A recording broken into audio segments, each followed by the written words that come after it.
DJ Kanchan Raj Hajipur Vaishali.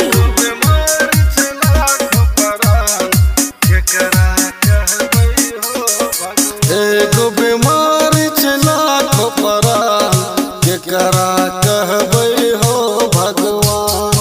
एगो बीमारी लाखों परान केकरा कहबै हो भगवान। सब त बीमारी से लड़ै छै, मुँहवा में मास्क लगौने छै, संकट में पड़लै सबके परान। एगो बीमारी लाखों परान केकरा कहबै हो भगवान। एगो बीमारी लाखों परान केकरा कहबै हो भगवान। केकरा कहबै हो भगवान। डीजे कंचन राज हाजीपुर वैशाली। रूपम रिकॉर्डिंग स्टूडियो जिला चौक मधुबनी। पहिले तो कोई नहीं जनाई छलै होतै एहन कोरोना हो। कोरोना के नाम सुनी का उड़ल गए सबके चैना हो। उड़ल गए सबके चैना हो। पहिले तो कोई नहीं जनाई छलै होतै एहन कोरोना हो। कोरोना के नाम सुनी का उड़ल गए सबके चैना हो। उड़ल गए सबके चैना हो।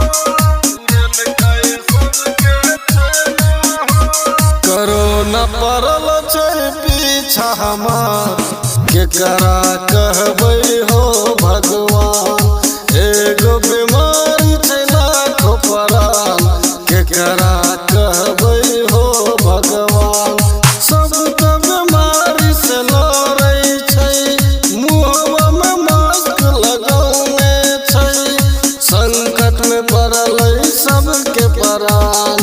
एगो बीमारी लाखों परान केकरा कहबै हो भगवान। एगो बीमारी लाखों परान केकरा कहबै हो भगवान। केकरा कहबै हो भगवान। डीजे कंचन राज हाजीपुर वैशाली।